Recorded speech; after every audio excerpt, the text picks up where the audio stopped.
कबीर साहब ने एक बात कही है, कबीरा मन निर्मल भया जैसे गंगा नीर, पीछे पीछे हर फिरे कहत कबीर कबीर।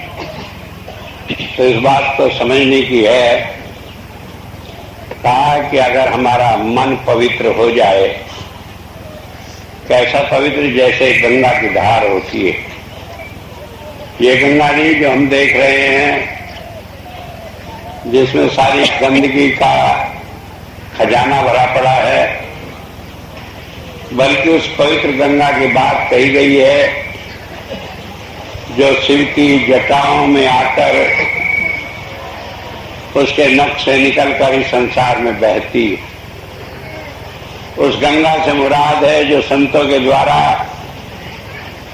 नाम की धारा इस संसार में लाई जाती है, और वो गंगा रूपी धारा हमारे सारे पापों को मिटा देती है। तो कहा कि जब इस तरह की गंगा हमें मिल जाती है, मन पवित्र हो जाता है, तो क्या होता है कि परमात्मा भी ऐसे व्यक्ति के पीछे पीछे फिरता है, ये पूछता, मनुहार करता, खुशामद करता उसकी कि तुम अपनी इच्छा बताओ क्या है, मैं तुम्हारी इच्छा पूरी करूं। वैसे तो इच्छाओं का कोई अंत नहीं, लेकिन फिर उसे इस बात की परवाह नहीं होती कितनी इच्छा है उसकी। वो कहता है कि अगर कोई ऐसा जीव मिल जाए तो परमात्मा उसके पीछे पीछे फिरता है उसकी बात पूरी करने के लिए। और जब हम ऐसे जीवों की तरफ दृष्टि डालते हैं तो हम पाते हैं संतों को, महात्माओं को, साधुओं को, जिनके लिए कहा है साधु बोले सहज स्वभाव, साध का बोला वृथा न जाए, कि जो अपने मुंह से कह देता है वो बात कभी टलती नहीं। परमात्मा के नियम अलग हैं और ऐसे साधु की मौज मस्ती अलग ही। मैंने सत्संग में कई बार सुनाया कि एक बार विष्णु जी के पास नारद जी गए और वो किसी अपने भक्त की सिफारिश लेकर गए। कहने लगे उसके घर में कोई बच्चा नहीं है, आप ये बता दें कि उसके भाग में कोई बच्चा है कि नहीं। विष्णु जी के यहाँ तो हिसाब किताब तैयार था, तुरंत बता दिया कि उसके भाग में कोई बच्चा नहीं। तो नारद जी सिफारिश को आए, कहने लगे भगवान एक बच्चा ऐसे दे दें, वो मेरा बड़ा भक्त है।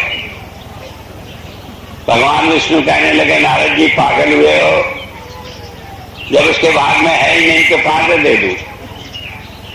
तो चले आए लौटकर, आकर उस भक्त को बता दिया कि तुम्हारे भाग में तो भाई कोई बच्चा नहीं, मैंने विष्णु जी से सिफारिश करी, मेरी चली नहीं।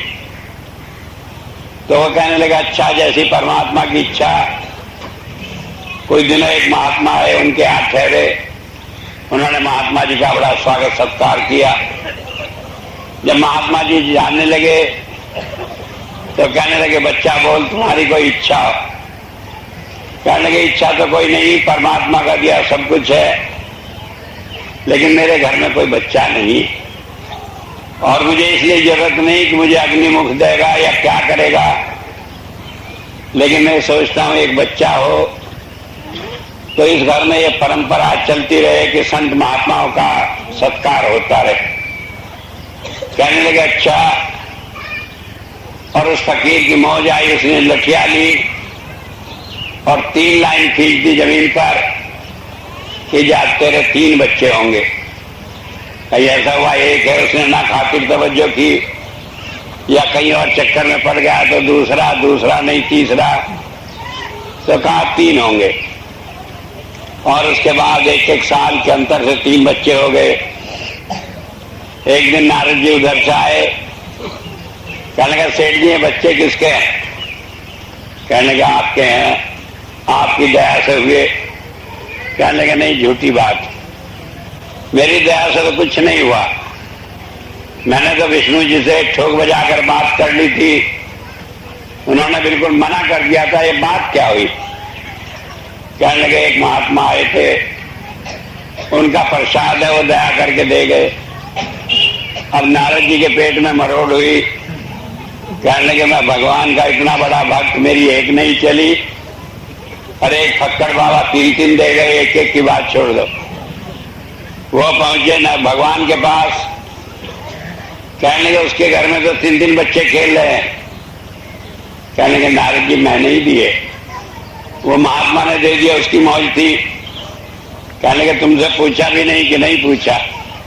कहने लगे 2 इस्तीफा, क्या फायदा ऐसे भगवान बनने से जब तुम्हारे हाथ में कुछ है ही नहीं और सारा ही काम दूसरों ने करना है, तो क्यों भगवान बने बैठे हो?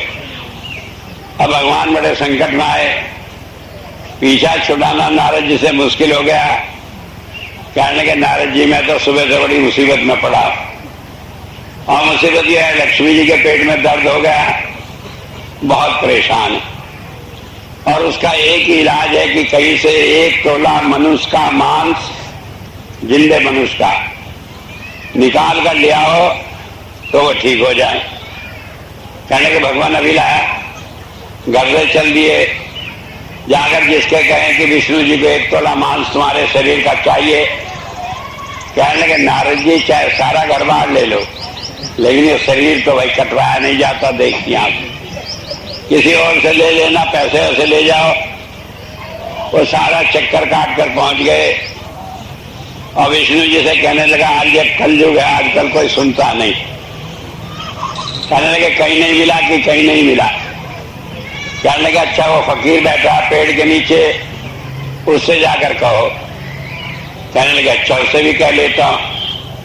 वो पहुंचे उसके पास, उसने कहा कि कहाँ का मांस चाहिए? जान का चाहिए, हाथ का चाहिए, पेट का चाहिए, पीठ का चाहिए, क्योंकि अलग अलग तासीर है सब जगह के मांस की। नारद जी कहने लगे अभी पूछ कर आता हूं। कहने लगे नहीं बड़ी देर हो जाएगी, लक्ष्मी जी तरफ जाएंगी। चाकू लिया, सब जगह का निकाल कर दे दिया। कहने लगे जहां का काम आए वहां का काम में लगा लेंगे, बाकी फेंक देंगे, लेकिन तुम जाओगे तो बड़ी देर होगी, लक्ष्मी जी को तकलीफ होगी। जाके उन्होंने रखा कि मिला मांस की मिल गया। कहने लगे देखो नारद जी ये फर्क, तुम सारी दुनिया में घूम आए, किसी ने नहीं दिया। कहने लगे महाराज कलयुग है, कोई सुना ही नहीं। कहने लगे तुम्हारा भी तो शरीर था, तुमने क्यों नहीं निकाल कर दे दिया? कहने लगे मैं तो भूल ही गया कि मैं अपना भी दे सकता हूं। ऐसा ही हो जाता है, दूसरे को उपदेश बड़े हैं, लेकिन अपना जब नंबर आए तो चुपचाप खिसक जाते। तो कहने लगे उसे देखो, वो मेरे पर कुर्बान है और मैं उस पर फिदा हूं, मैं उसकी बात टाल नहीं सकता। तो जब हम संतों की बात करते हैं तो हम दुनियादारों को मिलाकर न देखें। संत परमात्मा के नाम पर फिदा होते, उनकी खासियत होती है कि परमात्मा के नाम से उनसे चाहे जो करा लो, कभी पीछे नहीं हटते। तो कहा इसमें कि जब हम परमात्मा के नाम के साथ जुड़ जाते हैं, कहा कि मन पवित्र हो जाए। ये मन अपवित्र कब होता है? जब दुनिया में जुड़ा होता है। जितना ये मन दुनिया में फंसता जाता है, ये गंदा होता चला जाता है। जितना ये मन दुनिया से हटकर परमात्मा में लग जाता है, उतना पवित्र हो जाता है। इसलिए हुजूर ने एक फार्मूला दिया था, गॉड फर्स्ट वर्ल्ड नेक्स्ट, कि भाई मुझे तो पहले परमात्मा चाहिए, दुनिया जाए भाग में। और सारे संतों का यही नजरिया रहा। मीरा ने कहा कि मैं तो दुनिया के ऊपर खाक डाल दी, मुझे तो एक गिरधर का नाम प्यारा है। तो बात ये समझ लेने की है कि जब हमारे जीवन में वो घड़ी आ जाती है कि हम परमात्मा को दुनिया की हर चीज से ऊपर रखते हैं, तो ये मन पवित्र हो जाता है। फिर लाख कोशिश करे, दुनिया कुछ कहे, इसे अपने फक्कड़पन पर ही मस्ती आती है कि मैं तो ऐसे ही ठीक हूं जैसा हूं। उसे इस बात की परवाह नहीं होती कि दुनिया क्या कहेंगे। कई आदमी मेरे से मिलते हैं, कहते हैं, लोग कहते हैं कि सत्संग में ही लगा रहता है, घर की परवाह ही नहीं, बाल बच्चे पढ़ते नहीं, बिगड़ गए। मैं कहता हूं तुम्हें कैसे लगा? कहने का बुरा तो लगता है। मैंने बुरा लगता है तो घड़ा अभी कच्चा है। कारण ये है, होना वही है जो भाग में लिखा है। बच्चे को बिगड़ना है तो उसका भी बिगड़ना है। जिसने हर सब्जेक्ट का ट्यूशन एक बढ़िया टीचर से रखवाया है, फिर भी फेल होना है। और जिसे पास होना है उसे म्यूनिसिपैलिटी के स्कूल में पढ़कर भी फर्स्ट क्लास आ जानी। तो होना वो है जो हमारे भाग में लिखा है। लेकिन इस भाग के लिखे को देखकर अगर हमारा मन कहीं परमात्मा की भक्ति से विचलित होता है तो हमारे मन में कच्चाई है। तो कबीर ने कहा कि अगर हमारा ये मन खड़ा हो जाए, कभी इसमें ख्याल ही ना आए कि हम दुनिया की चीजों को परमात्मा से आगे दर्जा दें, तब फिर वो परमात्मा हमारे पीछे पीछे फिरता। कहे भाई फिर पीछे फिरने की क्या जरूरत है? जब आदमी के सिर से ऊपर पानी उतर गया फिर उसे कुछ करते रहो। जब आदमी मर गया उसे लाकर रखो, मलाई के लिए खा ले, ऐसा नहीं। कारण ये है जब हमारा मन मर जाता है तब हमारी आत्मा जिंदा हो जाती है और दुनिया की जो भी इच्छा हम सोचते हैं, करते हैं, वो सारी परमात्मा पूरी करता है। और परमात्मा क्या पूरी करेगा? उसे तो अपने कामों से फुर्सत नहीं। जब मैं छोटा था तो मैंने एक बार सुना कि भगवान कहाँ विष्णु कि लक्ष्मी जी से पैर दबा रहे हैं, क्षीर सागर में लेटे हैं। मैंने कहा उसे इतनी फुर्सत है कि क्षीर सागर में लेटा और यहाँ दुनिया इतनी दुखी है।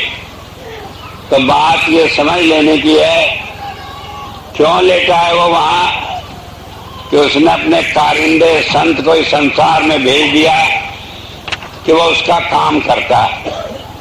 और कैसा काम करता है? जो परमात्मा करता है ठीक उसी तरह का काम करता है और उससे अच्छा करता है। क्यों करता है अच्छा? कि परमात्मा ने कोई काम नहीं करा, आप बड़बड़ाते रहो, क्या उठता है?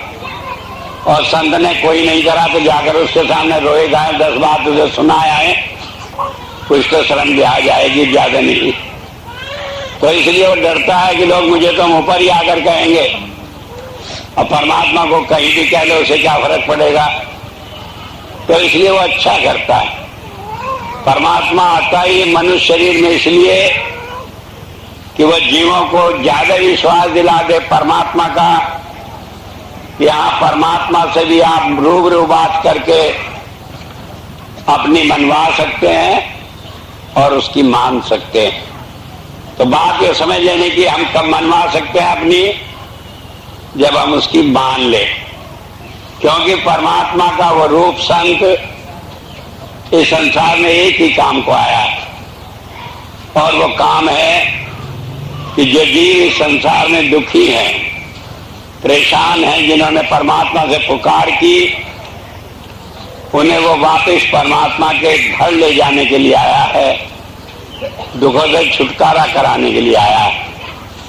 तो इसलिए जब हम उससे पुकार करते हैं तो परमात्मा उस पुकार के स्वर को सुनकर हमारे भाग में लिख देता है कि जाओ तुम्हें संत का दर्शन होगा और वो तुम्हारे सारे दुखों को दूर करेगा। इसीलिए गुरबाणी में कहा धुर मस्तक लिखिया पाया, कि किसे मिला संत? जिसके मस्तक में, जिसके भाग में परमात्मा ने लिख दिया। अन्यथा संत आपके बराबर में रहते रहे, आपके परवाह नहीं।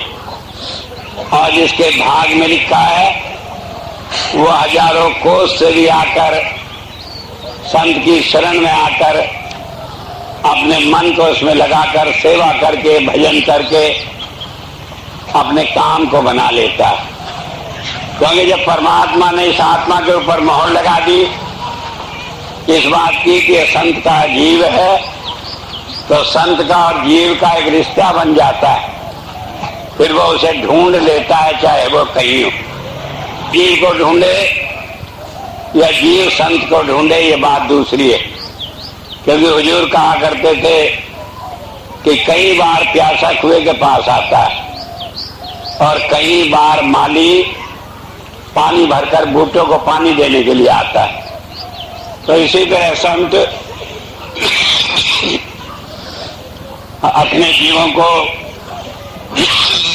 चाहे जिस तरह हो उस तरह अपने करीब लाता है, और लाकर वो क्या करता है कि उन जीवों को संसार में जहां वो उलझे पड़े हैं, चाहे वो बाल बच्चों की चाह हो, चाहे वो धन की चाह हो, चाहे दूसरी चाह हो, चाहे हमारी आत्मा उसमें कितनी फंसी हुई हो, उन सब इच्छाओं से निकाल कर वो परमात्मा के देश तक उन्हें ले जाते हैं।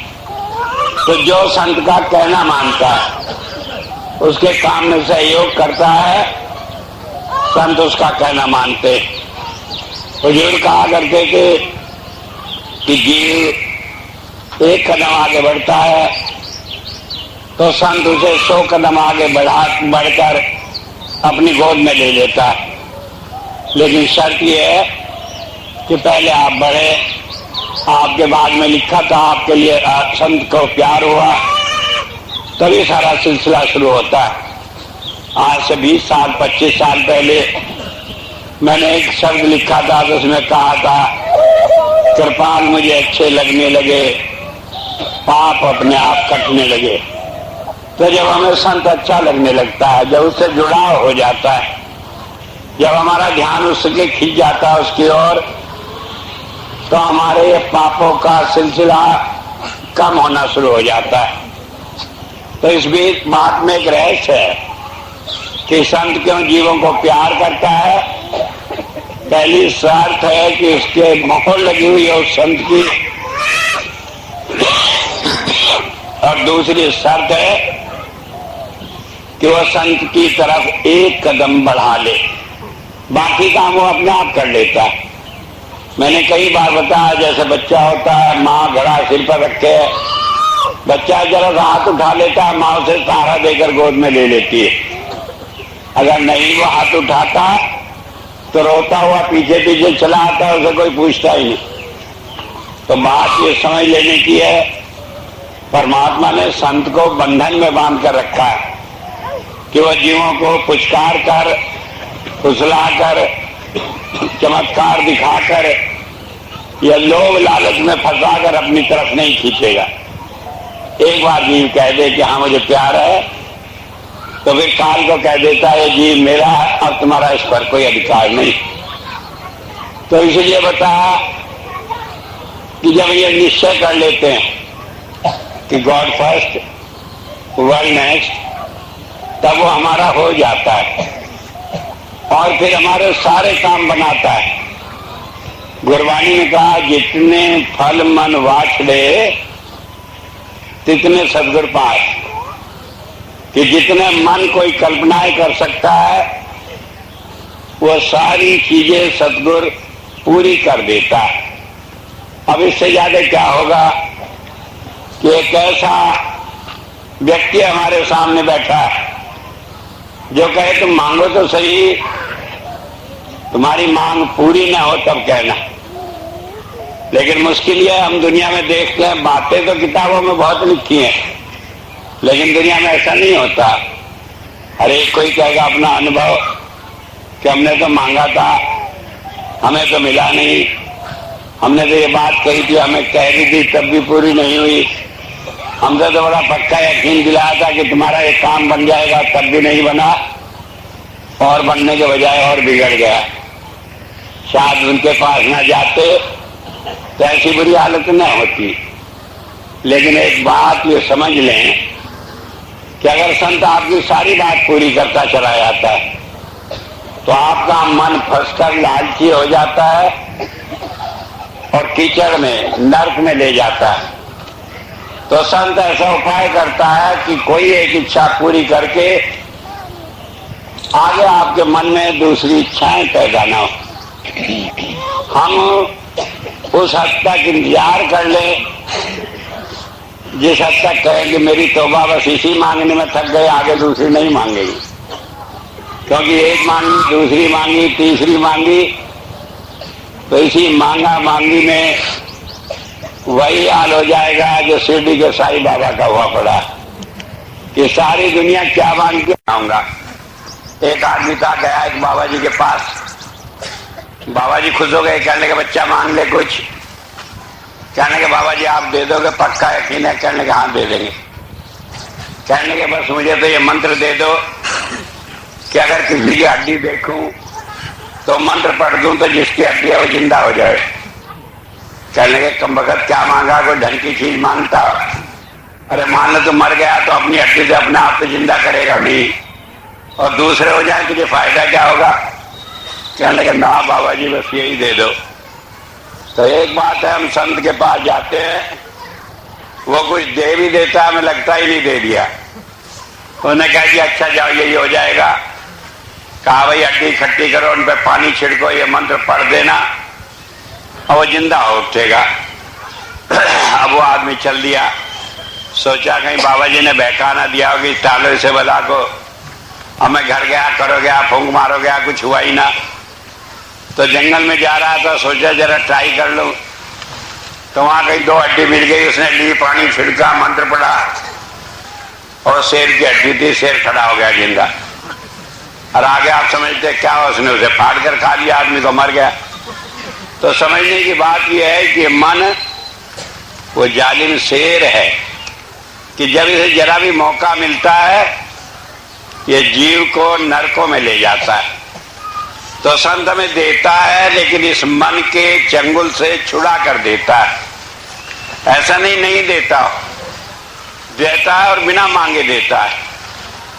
और कई बार तो हम सोचते भी नहीं कि उससे मांगे, अपने आप कहकर देता है। समय कम है, मैं ज्यादा टाइम नहीं लूंगा, लेकिन एक बात बता दूं। बहुत टाइम है?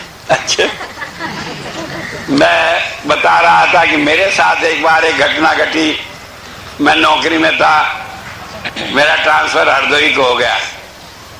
मैं नहीं चाहता था कि हरदोई में आऊं। कारण ये था, मैंने पता लगाया, कहने के वहां तो सत्संग ही नहीं होता, और मुझे बीमारी थी, अगर इतवार को सत्संग न सुनो तो 6 दिन बेकार चले गए, कुछ काम नहीं कर सकता। तो मैंने कहा कैसे होगा।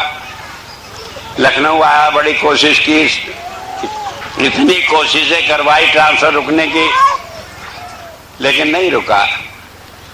एक दिन डायरेक्टर ने बुलाकर कह दिया कि सारी दुनिया कहे मैं तुम्हारा ट्रांसफर रोकूंगा नहीं, हरदोई जाना पड़ेगा। मैं अपना घर चला गया। क्या करता, रोज भजन पर बैठता था। उस दिन बैठा, महाराज जी आए, कहने लगे भाई तो हरदोई नहीं जाना चाहता। मैंने कहा आपको अभी पता नहीं लगी, मैं इतने पापड़ बेला आया वहां पढ़कर लखनऊ में, तो मैं नहीं जाना चाहता लखनऊ, हरदोई नहीं जाना चाहता। कहने का अच्छा अब चला जा डायरेक्टर के पास। मैंने कहा मैं 7 दिन तक बड़ी कोशिश कर ली, अब नहीं जाऊंगा। कहने लगे नहीं मैं कह दूंगा। अब बात समझ में आई। मैं अगले दिन फिर पहुंच गया, शामली से टिकट कटाकर जाकर डायरेक्टर के बरामदे में बैठा। उन दिनों मेरे दिमाग में कुछ फतूर सवार था, तो इतनी दाढ़ी सी बढ़ा रखी थी। कहने लगे ऐसे ही बनेंगे जैसे गुरुजी हैं। तो वहां डायरेक्टर के बरामदे में बैठा।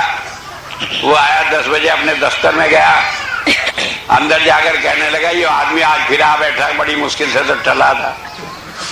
मैं अंदर खबर भिजवाई, बुलाया उसने। कहने लगे क्या बात है। मैंने कहा जी और तो कोई बात नहीं, लेकिन मैं चाहता हूं कि हरदोई से मेरा ट्रांसफर कहीं और कर दें, हरदोई में नहीं जाना चाहता। कहने लगे तेरी बात मैंने 7 दिन तक सुनी, जब नहीं समझ में आई। मैंने कहा जब तो मैं अपने आप आया था, अब तो मैं किसी का भेजा हुआ आया हूं। कहने लगे जा किसी ने भेजा होगा, मैं परवाह नहीं करता, वो भी बढ़िया ही था, मैं भी बढ़िया ही था। ऐसी बात खूब खुलकर हुई। कहने लगे जा परवाह नहीं करता। मगर नहीं करता मौज में अपना घर आ गया। धर्मशाला में, अमीनाबाद में धर्मशाला है, उसमें आकर पड़ गया। अगले दिन फिर मैं उठकर गया, बैठ गया 10 बजे जाकर वहां। जब डायरेक्टर आया अपने कमरे में, बुलाया मुझे अंदर। कहने लगे तुम हरदोई नहीं जाना चाहते? मगर नहीं जाना चाहता। कहने लगे कहाँ जाना चाहते हो? मगर सहारनपुर भेज दो, घर से पास है। कहने लगे अच्छा भी भेजता हूँ। कहने लगे ये बताओ वो सरदार जी कौन था? मैंने कहा कौन सा सरदार जी? एक सरदार जी था लंबी दाढ़ी वाला, रात को आया, मुझे बड़ा डांटा, कहा कि या तो उसका ट्रांसफर कर दे और नहीं तो तुझे ठीक कर दूंगा। कहने लगे मुझे तो बड़ी दहशत लग रही है। मैंने कहा जी वो तो मेरे गुरु जी थे। कहने के कोई और मेरी बला से तेरा भी ट्रांसफर ठीक करते हैं। स्टेनर को बुलाया, ऑर्डर लिख दिया। अब जब ऑर्डर लिख दिया तो स्टेनर ने सोचा अब तो ये काम है बन गया। मुझे बुलाकर कहने लगा कि कुछ रुपए दो तो तुम्हारा काम जल्दी हो जाएगा। मैंने कहा मैं तो फक्कड़ आदमी, मेरे पास किराया भी नहीं, मैं रुपए कहाँ से दूंगा? और फिर जिसकी सिफारिश है उसके आगे अब मैं रुपयों से काम थोड़ी कराऊंगा। मैंने कहा भाई मेरे पास तो रुपए है नहीं, चाहे तुम ऑर्डर दो या न दो। मैं बाहर बैठ गया, उसे डायरेक्टर ने बुलाया, कहने लगे उसे ऑर्डर टाइप करके मेरे साइन करा के अभी दो और मुझे दिखा दो कि उसके दस्तखत हो गए, तभी मैं खाना खाने जाऊंगा, नहीं तो उठूंगा नहीं। और मैं जब आया उसने मुझे दे दिया ऑर्डर, मैं उन्हें धन्यवाद करने गया। चल के चला जा, बस मैं देखना नहीं चाहता। और भाई जरा ऐसा करियो कि रात को वो मुझे आकर ना डांटे। मैंने कहा अब कहाँ को डांटेगा, लेकिन ये कह रहा था कि मैंने एक बार भी महाराज जी से नहीं कहा, क्योंकि मैं ये कसम खाई हुई थी कि महाराज जी से किसी काम के लिए नहीं कहूंगा। अगर वो संत है, अगर वो गुरु है तो जानता है क्या मेरे मन में, अगर वो नहीं जानता तो उसे रोने गाने से क्या फायदा। कभी जिंदगी में नहीं कहा। हालांकि मेरी पत्नी थी सुशीला जी थी, उन्हें छोटी छोटी बातों की आदत थी, अगर रोटी ना खाएं तब भी कहेंगे महाराज जी रोटी नहीं मिली, लेकिन उनकी वो इसी तरह सुनते थे और मेरी इसी तरह सुनते थे, बिना कहे सारी बात सुनते थे। तो मैं आपको यही बता रहा कि जब आप उसके हो जाते, पीछे पीछे हर फिरे कहत कबीर कबीर। लेकिन एक बात ये समझ लें, कई आदमी कहेंगे कि कबीर साहब तो ऐसे ही उल्टी खोपड़ी के थे। कई लोग कबीर को कहते हैं बहुत सारी उल्टी उल्टी बातें उन्होंने कह दी।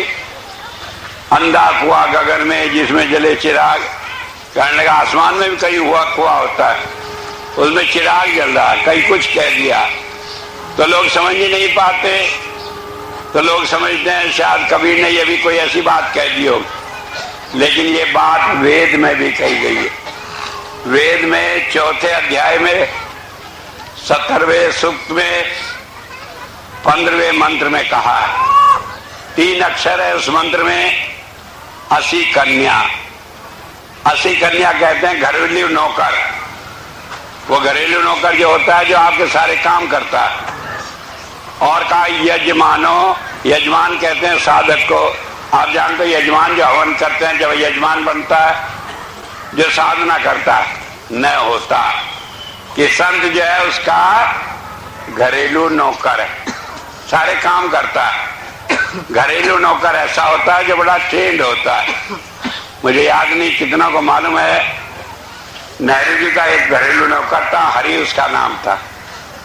तो कहते हैं कि वो नेहरू जी की सारी बातें जानता था। इस वक्त पानी पिएंगे, इस वक्त ठंडा पिएंगे, गर्म पिएंगे, और वहां जाएंगे तो कौन से कपड़े पहनेंगे।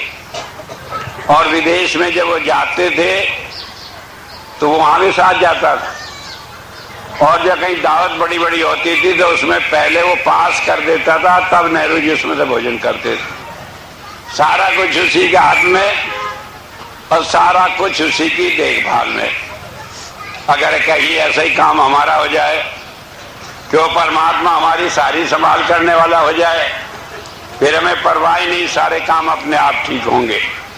तो इसलिए वेद कहता है कि वो परमात्मा हमारा घरेलू नौकर है। लेकिन कब? सब कहेंगे हमारा तो नहीं बना, स्वामी जी आपका बन गया, हमें खबर नहीं, या क्या खबर, आप झूठ मूठ परमात्मा की बात करते हो, क्या मालूम। लेकिन वो बन जाता है। कब बन जाता है? अगर हम उसके हो जाते हैं तो वो हमारा हो जाता है। अब कोई कहे कि कैसे उसके हो, क्या पट्टा लिखें, क्या दिल चीर के दिखाएं कि हम उसके, तो उसके यहाँ तो एक ही शर्त है कि जब हम उसका कहना मानते हैं तो वो हमारा हो जाता है। और कहना मानना ये है कि जो उसने कह दिया हम उसमें ना नकुड़ करे बिना जैसे कहा वैसी मान ले, सोचे भी नहीं कि क्या है क्या नहीं।